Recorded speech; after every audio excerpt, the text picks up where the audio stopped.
Welcome to the Jewish National Fund's new series, Unexpected Israel, where we're going to talk about just that, the places of Israel and the people of Israel that you might not know. I have today with me Noa Zer, who manages the developments in the Arava related to research and development, science, and innovation. Noa, welcome. Hi, it's a pleasure to be here. So explain to me a little bit about what that title means, research and development, science and innovation. So for those of you who are not familiar with Arava, we live in a desert, one of the most arid places on earth, but we grow a lot of agriculture. Actually, we grow here more than more than 50% of Israel's fresh vegetable export. If you want to grow food in the desert, you have to have science, you have to have innovation, you have to have research and development, because nothing grows here naturally. Give me an example of some of that innovation.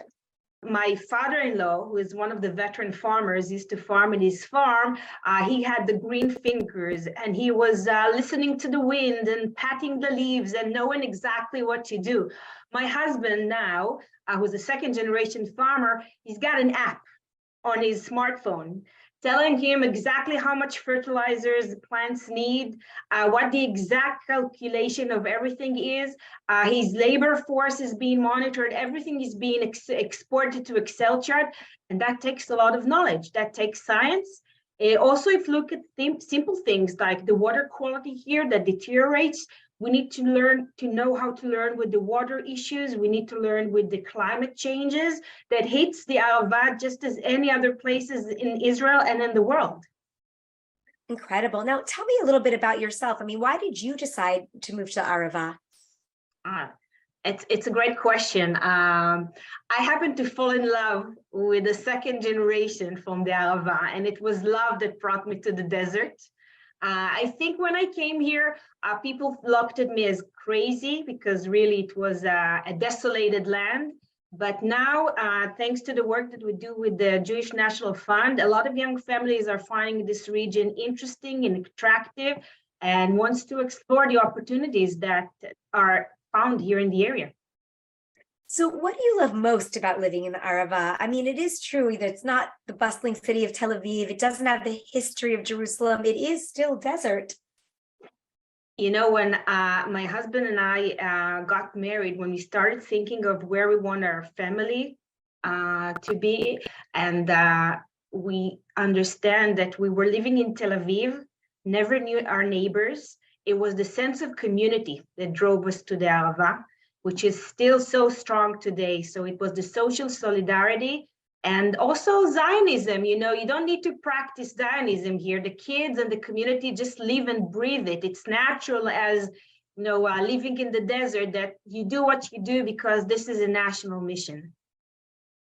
And a national mission for Israel, of course, is being the startup nation, is being innovative. And a lot of it, as you said, is happening in the Arava. You mentioned a couple of examples of the technologies being used in the farms. Can you give me a couple of examples of the innovations that have actually come out of the Arava? First of all, it was Shimon Peres who said that high-tech in Israel started with agriculture, with the moshavim, with the ability to grow food in the desert. There's so much technology and innovation going on here. Just a quick example, you know, drip irrigation, the famous world-renowned drip irrigation was first invented in the Arava. Simcha Ballas, the guy who invented it, was living in the Arava at the time and trying to find a solution for efficient water use. He then applied it in the center, but till today, whenever a Netafim company for drip irrigation wants to test a new product, they send it to the Arava. If it can work here, it can work everywhere.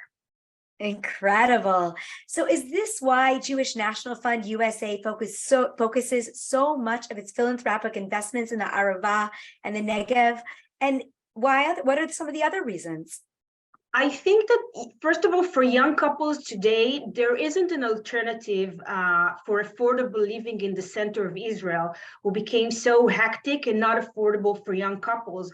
And the solution is the Galilee or the Arava and the Negev. Those are the regions that still have space. For example, in the Negev, it's 60% of the land of Israel and less than 10% of the population. So this is actually where people will be able to live in. Also, for us, it's a national mission of populating the border between Israel and Jordan, provide food for the state of Israel. And I believe that this is part of the reasons why Jewish National Fund has chosen the Arava. Also, I have to mention that the knowledge that we gathered here in the Arava, we share with other nations, we share with other countries. A lot of countries are now dealing with issues like drought and dilution of resources, and we have the knowledge to help them. So what's your message to somebody who's thinking of moving to the Arava? I think this is the best place in Israel to grow kids, to have a family here in nature, where you look from your community at the mountains that the Israelites wander, and you see the modern miracle of agriculture in Israel. And this is really a place where you can bring something from yourself and create something in this great desert of ours. Thank you so much, Noa. It has been such a pleasure to speak to you today, and certainly unexpected and inspiring. Have Thank you. a great day. You too.